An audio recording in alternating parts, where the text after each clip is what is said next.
Alright.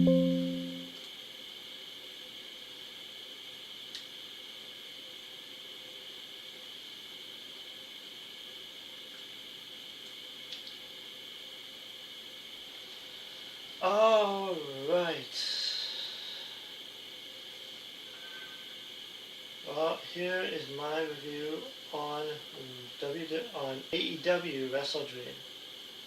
I watched the whole thing. I had a hard time finding the tailgate one. Like, I watched the pre-show, the 0 hour last night, thinking it was going to be, thinking I missed something here, watching the tailgate matches, but I guess it turns out it was on Collision right before the night.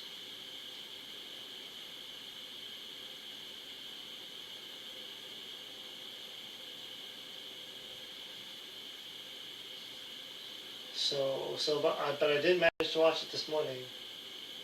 I had a heck of a hard time finding the tailgate stuff, but I found it.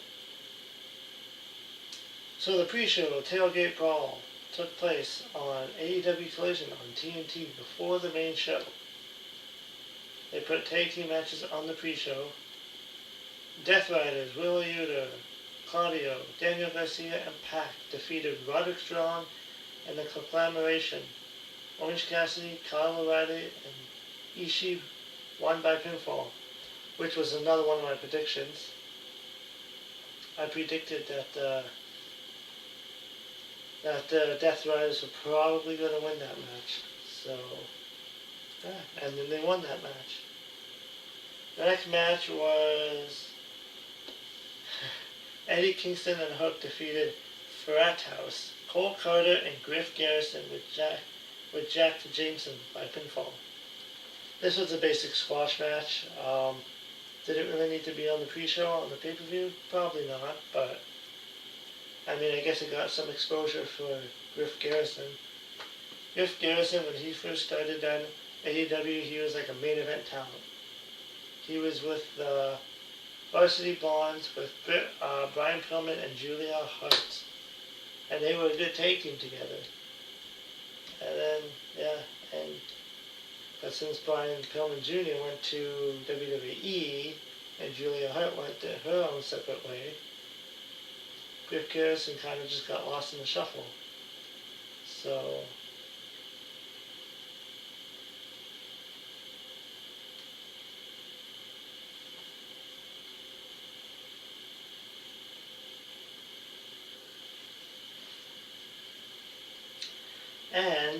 and this is the only match I wanted to see on the pre-show.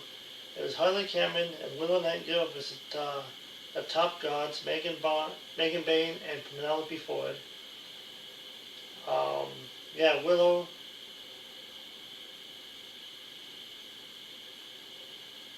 Willow hit a powerbomb on Ford to win, which was another one of my predictions that I predicted that they were going to win. And Eddie Kingston and Hook, they're obviously going to win too, so I had that prediction. So far I'm 3 for 3.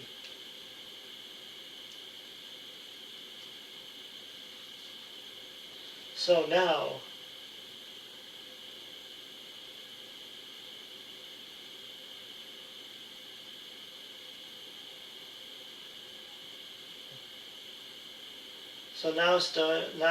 starts the actual Wrestledream.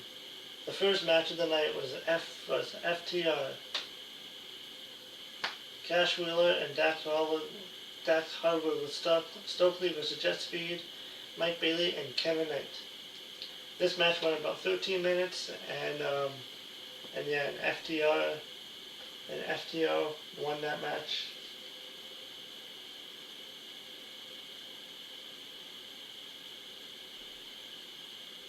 For the pin. It was a decent match.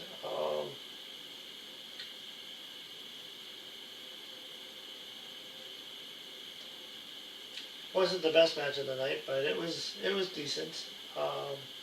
The next match was Thekla versus Jamie Hayter. And then it was announced that everyone was banned from ringside before the match. Hayter was in control early with some chops on the floor, and yeah. Thika came back with a kick to knock Hayter down. Thika hit an impressive top rope crossbody on Hayter on the floor, and the fans booed.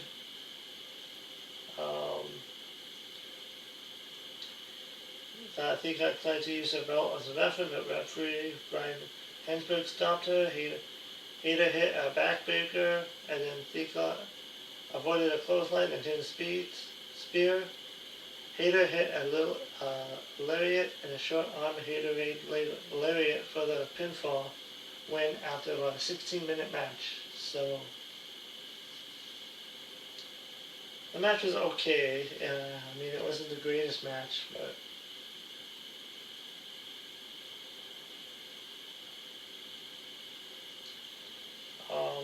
yeah, the match didn't need to be as long as it should have been, 16 minutes. But and then after the match, Queen Aminati went into the ring to hug Hayter. Thika's friends Sky Blue and Julia Hart were watching from the rampway, and that was it. And then a video package, and I forget who I said was going to. I think I said Jamie Hayter was going to win.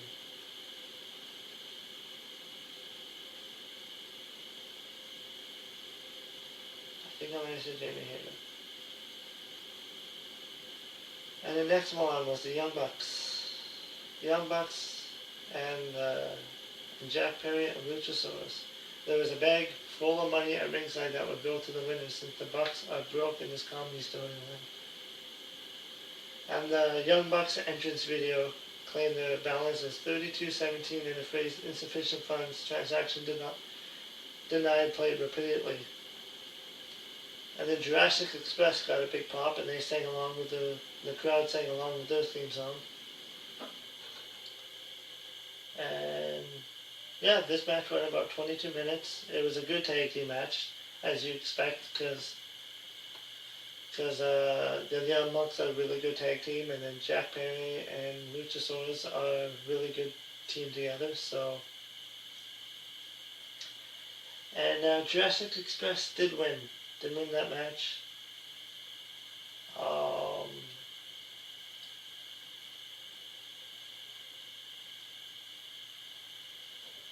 The Bucks managed to try to do,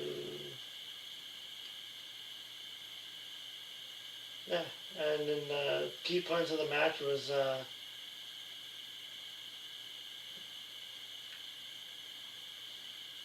Bucks managed to hit the BTE for two because Luchasaurus made the save at 2. Perry and Luchasaurus each hit some big moves. Jack hit a Canadian Destroyer. Luchasaurus had Matt on his shoulders, and Jack hit the Doomsday Device Lariat on Matt for 2 because Matt kicked out. Jack punched Matt in the ribs. There's a lot of near falls in this match, especially near the end. The fans popped for that near fall. Luchasaurus gave Nick a chokeslam off the top rope. Jack hit a reverse Renata on Matt. Luchasaurus spun Matt in the air, and then Jack hit sit-out powerbomb from countdown to extinction for the pinfall. It went about 20 minutes. And then after the match,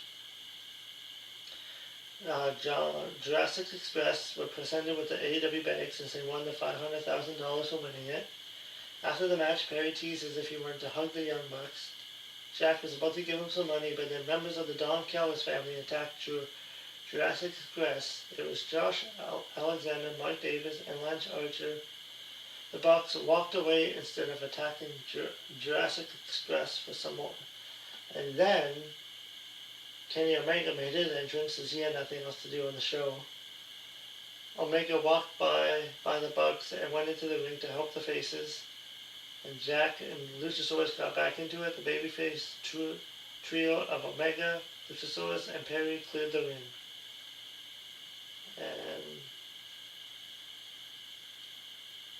And then that is all Kenny Omega pretty much came up to the ring for. Like, it was the main event. It was a big major pay-per-view, and that was the only thing they had for him. So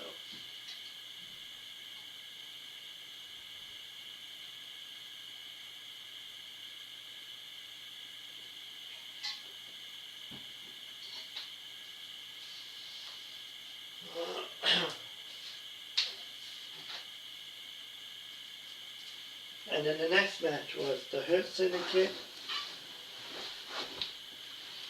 and End of Demand. Ricochet, Bishop, Khan, and T.L. Owen, and Bobby Lashley, Shelton Benjamin, and MVP.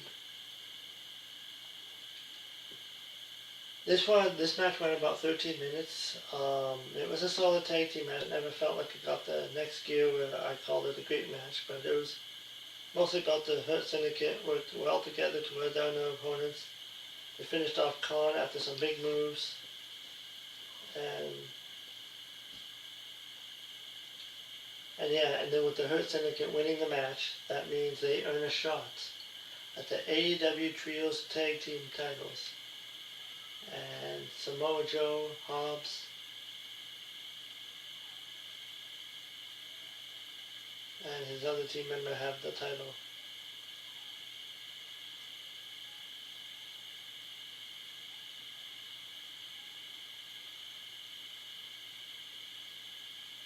Now the next match was Kyle Fletcher versus Mark Briscoe.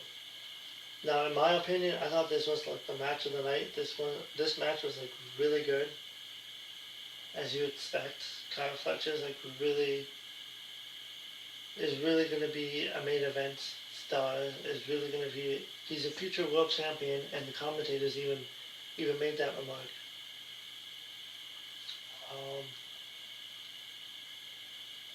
See, my prediction was Mark Briscoe winning, but yeah, that's not what happened. Kyle Fletcher got the win, and it was this match had a lot of near falls, a lot of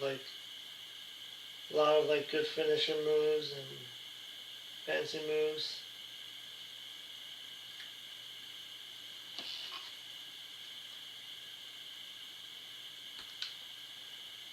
And yeah, just is everything you expected in a Mark Briscoe and Kyle Fletcher match. And yeah, Fletcher continues to just put on awesome matches every time he's on a pay-per-view. And yeah, and then those two work well together.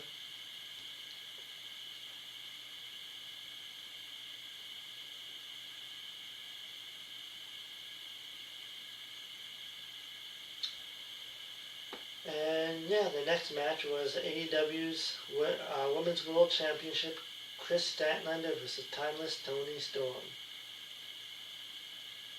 This match was an okay match. It wasn't the best Toni Storm match. This one was about 17 minutes, but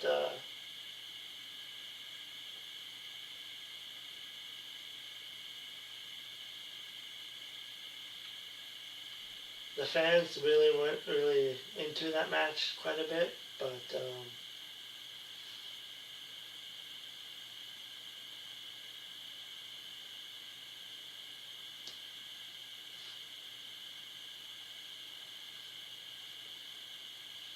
and then I expected this match probably could have been a little bit better, I thought, but it was still an okay match. Storm was wearing some white face paint as part of her unique outfit, and they spent a few minutes doing mat wrestling, fighting over arm bars without much else going on. Storm hit a shoulder tackle. Chris got right back and hit another shoulder tackle. Storm knocked down Chris with the shoulder tackle, followed by a hip attack. And then Chris hit a running uppercut. Storm came back with a DDT out of the corner. Storm hit a tiger driver for a 2 count. And then Storm applied the chicken wing submission hold on the mat, but Chris got to the ropes to break it up. And yeah. And then eventually, and it went back and forth, and then eventually Chris picked her up and hit Saturday Night Fever again and pinned Storm for the win. And then this match was added last minute. Mercedes Moné, it was announced right after I did the prediction show yesterday that Mercedes Moné had an open challenge for the TBS title. champion. So, oh yeah, and they also, Chris Statlander also had like a good entrance here. Like she had pyro and everything, like championship entrance, and then she also had a championship uh, entrance after she won the title.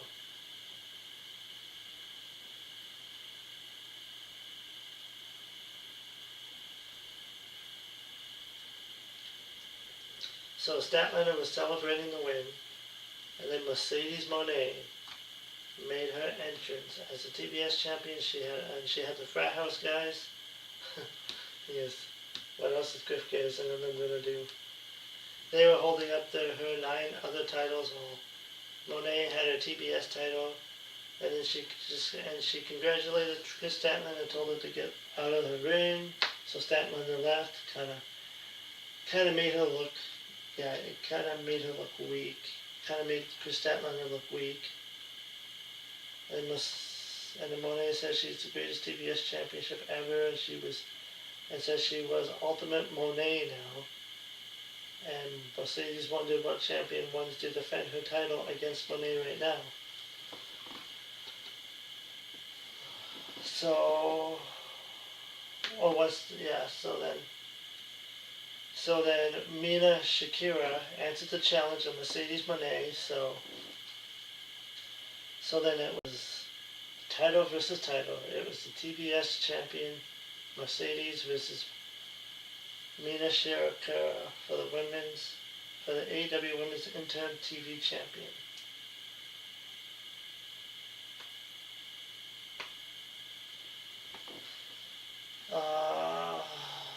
Yeah, it was a solid match with Monet winning as expected. Monet hit a lot of double knee attacks throughout the match, which is usual for her. Mina is talented and showed off her personality throughout the match. And yeah, a cheap win by Lady Monet is fitting for her. And yeah, this match went about 16 minutes, so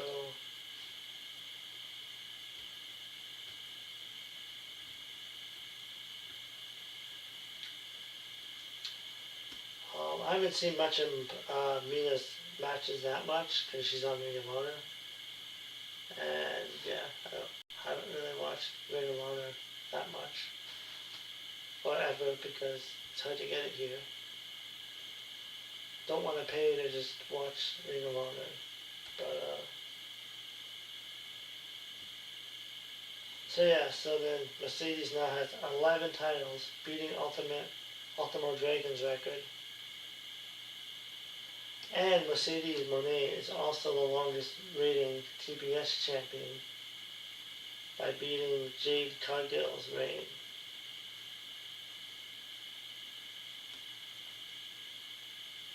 And then after the match, Chris Statlander went into the ring and threw her AEW Women's title down. Monet tried to punch, but Chris Statlander stopped it and hit Chris, and then Chris hit a Samoan drop. Chris held up the AEW Women's title, so Monet left. So there's a tease for Statlander and Monet match. Monet beat Statlander before, but now Statlander is the AEW champion. So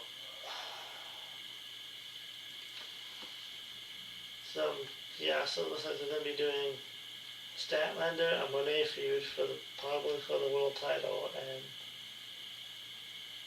I'm hoping Mercedes doesn't get this title too, and completely, yeah.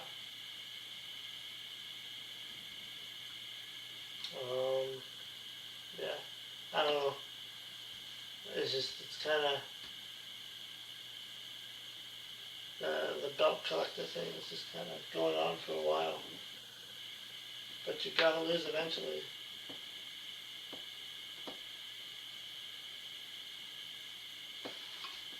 But yeah, we'll see. I worry that Mercedes might beat Chris Statlander for the title, and then Mercedes will have like almost all the titles. So, but we'll see what happens. We'll see where this goes down the road. And then the next match was the AEW World Tag Team Championships. Brody King and Bandito versus Don Callis family, Okada and Takeshita. I'm actually starting to become really good fans of Brody King and Bandito. They were good together. They have a good solid tag team together, which is why they are the tag team champions. And yeah, this match went 28 minutes. It didn't feel like it went that long, but that's how good this match was.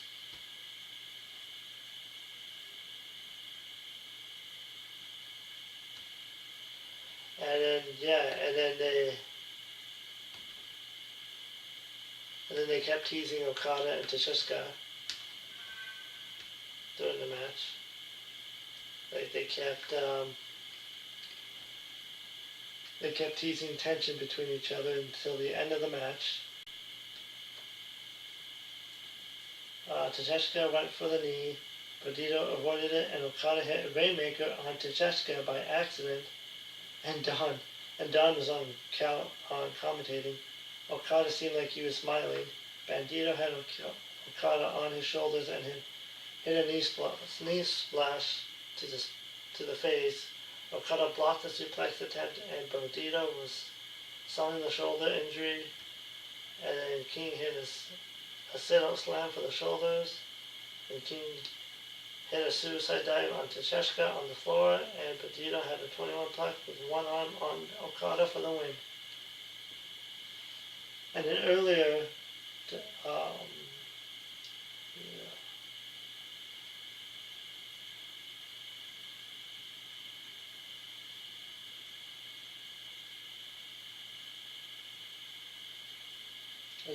throughout that match, yeah.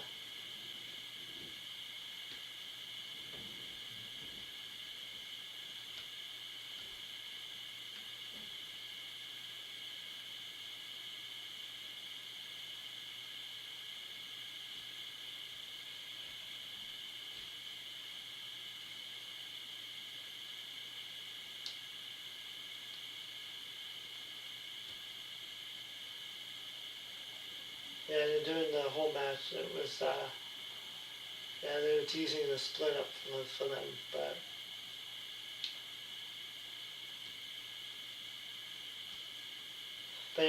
then after the match,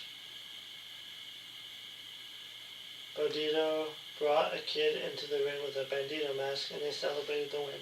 King and Bandito did a little masquerade dance to celebrate, and then backstage, Tony Storm was sad while sitting against some equipment cases, so Renee Paquette tried asking where she was from here. And then Mina walked in. Storm said they lost everything. And Mina said that they have each other. And Mina picked up Storm and they hugged. So I think this is going to set up a tag team between the both of them. So this will probably set up a tag team between the both of them to go after the new AEW Women's Tag Team titles.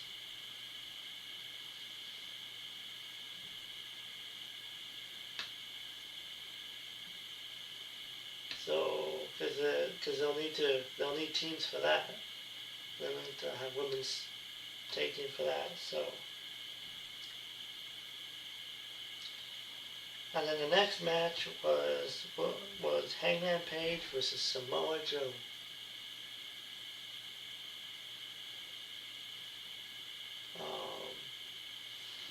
It was a physical match early on.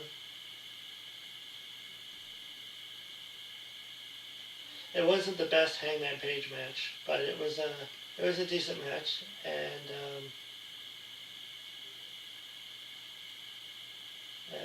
Hangman Page won the match with a buckshot lariat.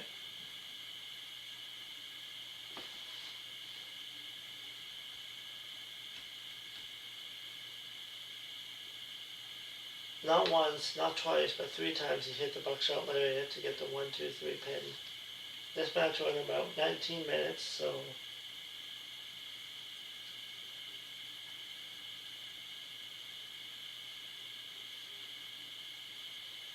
um,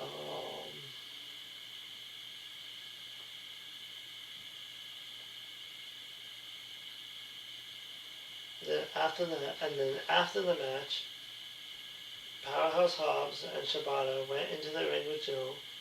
Joe held up Page's hand, and Joe decked Page with a lariat. Hobbs and Shibata held Page, so Joe hit Page with the world title to the head.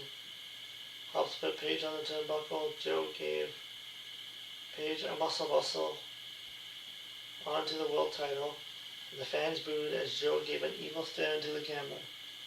Nobody tried to help Hangman until Joe and the Ops left. Page was helped to the back by AEW staff. So I guess Samoa Joe is turning heel.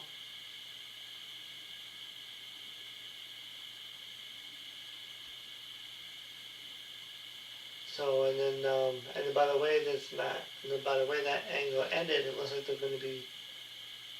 Looks like Samoa Joe might be going after the title again.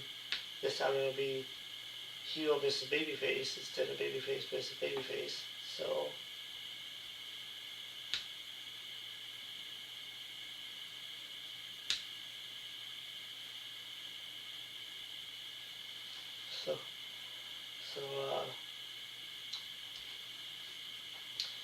yeah. So then I guess, and then Mercedes Moné did a promo as 11 belt Moné. Mercedes says she's already beaten Chris Statlander twice in the past, so now she's coming after Statlander's title.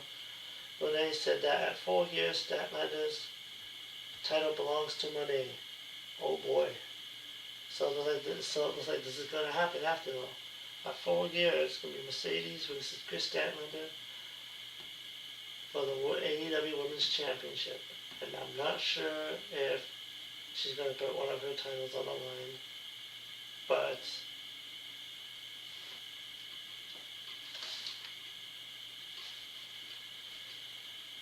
yeah, I guess we'll see what will happen in that match. Oh boy.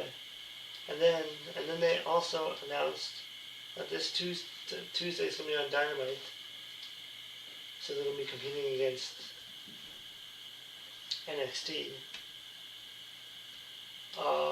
They got the AEW Trios Championship, the Ops versus the Hurt Syndicate, which I'm guessing the Hurt Syndicate will probably win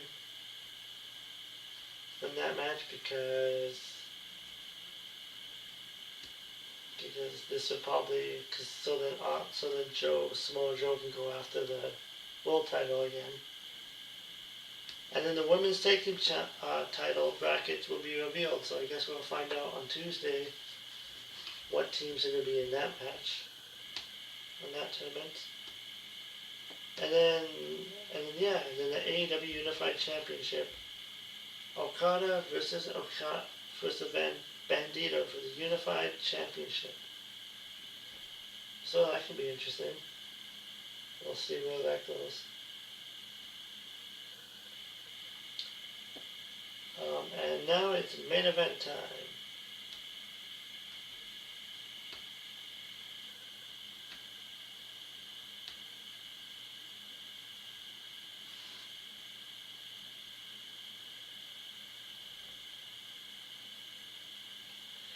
Now this match is everything that you expect it to be. Jon Moxley versus Darby Allin. You know this. It was in the same match. You know there's going to be blood. You know there's going to be like everything in the match. So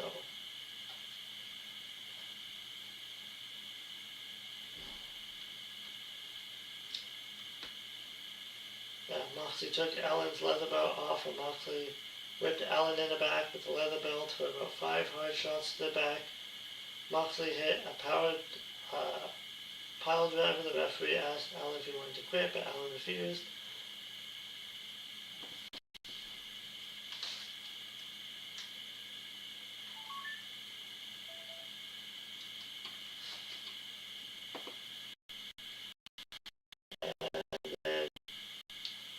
Allen jumped on Moxley's back and Allen hit several slaps to the face.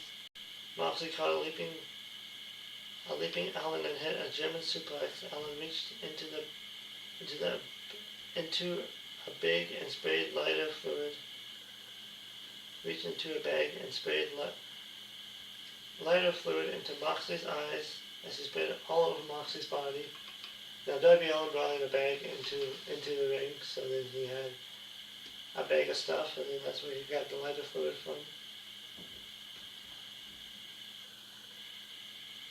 And then, yeah, he sprayed the chemical into the eyes of, then he sprayed it all over Moxley's body, and Allen sprayed the chemical into the eyes of Daniel Garcia and Willa Yuta.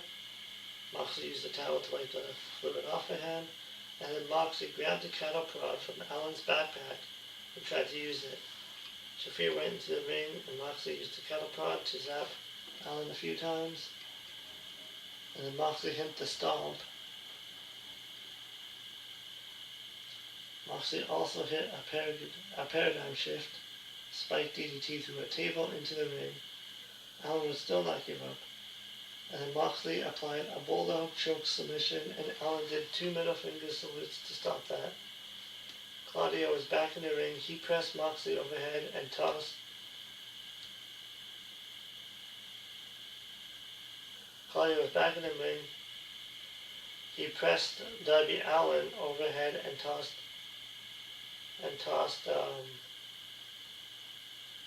Darby Allin over the commentating table. That was an insane spot. And then there were 2 tables on the floor, so Moxley gave him a death rider through the 2 tables. The fans were chanting, "This is murder," for them, and then there was a fish tank in the ring. The guys in the Death Riders group filled it with water. Moxley grabbed Allen by the head and dunked his head into the water. Moxley was trying to make him pass out, but Moxley pulled Allen back in, so Allen said no. And yeah, he kept trying to do that, and then the lights went out into the arena, and the fans cheered. When the lights came back, the legendary Sting was in full Atari and had a beard as well. Sting had his bat in his hand and choked Moxley with it. Sting used the bat to hit Claudio and Pac to knock them out of the ring. Sting hit the fish tank as well to break it, and then Sting tossed Allen the baseball bat and left. And then Shafir confronted Sting, so Sting grabbed her and carried her to the back. And then Allen went on top and hit the coffin drop. Allen applied the Scorpion Deathlock in the middle of the ring while there was water in the ring. Moxley quit, and then Moxley quit to give Allen the win. It went about 30 minutes.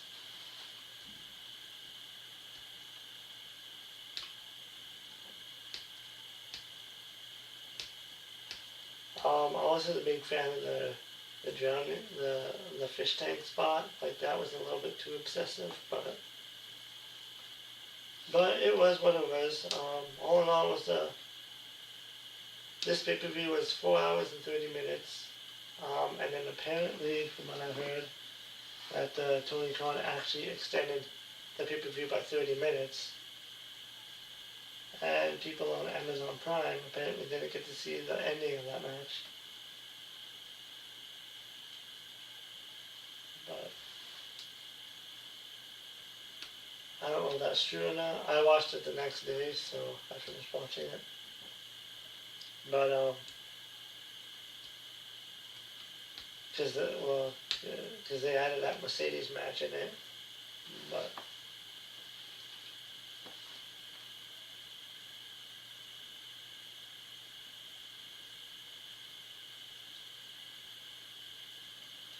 And then the ending, I think that's why the ending kind of felt flat. Like, it's just John Moxley submitted to the Scorpion Deathlock. Like, it was just kind of like, out of all the intense moments, intense moves in that match, it just got ended by a submission. I think more should have been done to beat Moxley. But,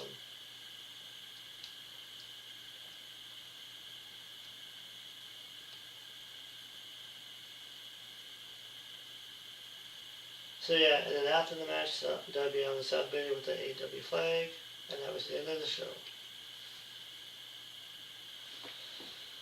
So I thought it was a decent pay-per-view.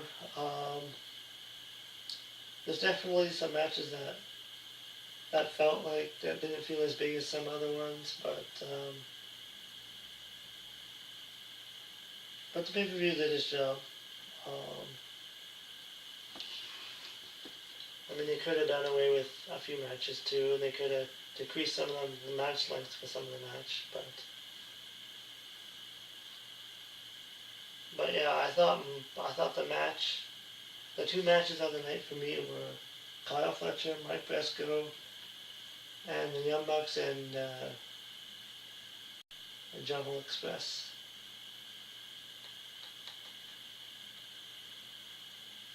Were my top two favorite matches of the night.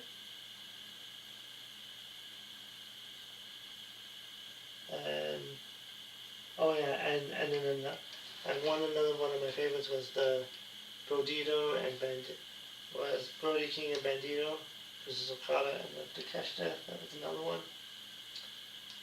But yeah, so that was AEW Wrestledream for 2025.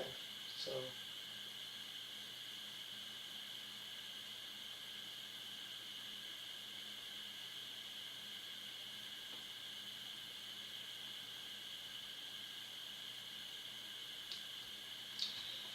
um,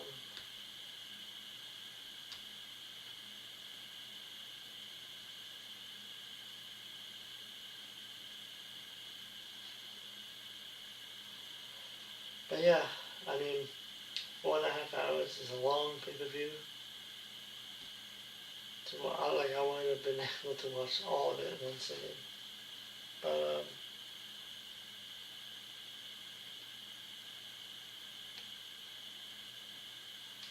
I mean, but this was shorter than the last two pay-per-views was like 8 hours. It started at 12 to like 8.